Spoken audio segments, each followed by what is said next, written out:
भारत ने अपनी वायु शक्ति को आधुनिक बनाने की दिशा में एक महत्वपूर्ण कदम उठाया है तथा उसने पांचवी पीढ़ी के स्टील लड़ाकू विमान एडवांस मीडियम कॉम्बैट एयरक्राफ्ट के 5 प्रोटोटाइप के विकास के लिए औपचारिक रूप से प्रतिबद्धता जताई है तथा इसके बाद श्रृंखलाबद्ध उत्पादन शुरू किया जाएगा। रक्षा मंत्री राजनाथ सिंह ने समिट में इस उपलब्धि की घोषणा की और इस परियोजना के महत्व को मेक इन इंडिया पहल के तहत एक प्रमुख उपलब्धि और देश की स्वदेशी रक्षा क्षमताओं के लिए एक बड़ी छलांग के रूप में रेखांकित किया। एरोनॉटिकल डेवलपमेंट एजेंसी की अगुवाई में तथा हिंदुस्तान एरोनॉटिकल लिमिटेड द्वारा विनिर्माण की अगुवाई में संचालित एएमसीए परियोजना का उद्देश्य उन्नत स्टील विशेषताओं के साथ मध्यम वजन वाले फाइटर जेट तैयार करना है।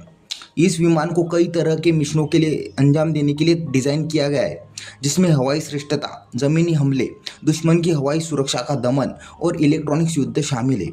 एक बार चालू होने के बाद एएमसीए लाइट कॉम्बैट एयरक्राफ्ट तेजस के साथ आने वाले दशकों तक भारतीय वायुसेना की रीढ़ बनने की उम्मीद है। इस प्रोटोटाइप का विकास एएमसीए कार्यक्रम में एक महत्वपूर्ण चरण है। इन प्रोटोटाइप को कठोर परीक्षण और मूल्यांकन से गुजरना होगा ताकि यह सुनिश्चित किया जा सके कि विमान आधुनिक युद्ध की कठोर आवश्यकताओं को पूरा करता है। रक्षा मंत्रालय ने निष्पादन मॉडल को मंजूरी दे दी है, जो पहली बार हाल जैसी सार्वजनिक क्षेत्र की दिग्गज कंपनियों के साथ साझेदारी में परियोजना में महत्वपूर्ण निजी क्षेत्र की भागीदारी की अनुमति देता है। इस दृष्टिकोण का उद्देश्य विकास समय सीमा में तेजी लाना, नवाचार को बढ़ावा देना और सार्वजनिक क्षेत्र के एकाधिकार पर निर्भरता को कम करना है। एएमसीए परियोजना की प्रारंभिक विकास लागत लगभग 15,000 करोड़ रुपए आकी गई है, जिसे प्रधानमंत्री नरेंद्र मोदी की अध्यक्षता वाली सुरक्षा मामलों की कैबिनेट समिति ने पिछले वर्ष मंजूरी दे दी थी। भारतीय वायुसेना अपनी दीर्घकालिक परिचालन आवश्यकताओं के अनुसार एएमसीए पर जोर दे रही है, खासकर जब भारत के बेड़े में फिलहाल पांचवी पीढ़ी के लड़ाकू विमान नहीं है। क्षेत्रीय सुरक्षा गतिशीलता के मद्देनजर इस परियोजना की तत्कालिकता बढ़ गई है, जिसमें चीन द्वारा J-20 स्टील्थ लड़ाकू विमानों की तैनाती और चीन द्वारा पाकिस्तान को J-35 लड़ाकू विमान निर्यात करने की योजना शामिल है।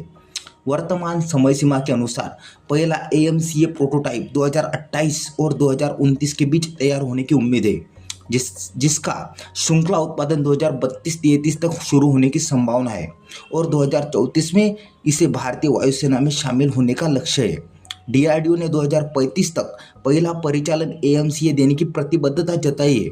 यह परियोजना भारत के एरोस्पेस क्षेत्र के लिए एक परिवर्तनकारी क्षण है, जो डिफेंस टेक्नोलॉजी में देश की आत्मनिर्भरता को बढ़ाने और क्षेत्र में अपनी रणनीतिक स्थिति को मजबूत करने का वादा करती है। इस महत्वाकांक्षी उद्यम में सार्वजनिक और निजी दोनों क्षेत्रों को शामिल करके भारत का लक्ष्य एक मजबूत घरेलू एरोस्पेस पारिस्थितिकी तंत्र का निर्माण करना है और यह सुनिश्चित करना है कि एएमसीए निकट भविष्य में इसकी राष्ट्रीय सुरक्षा की आधारशिला बन जाए। तो आज के वीडियो में बस इतना ही। वीडियो अच्छा लगा तो प्लीज़ लाइक, शेयर और चैनल को सब्सक्राइब करना ना भूलें। मिलते इसी तरह के अगले एक और नए इन्फॉर्मेटिव वीडियो के साथ। Thank you for watching.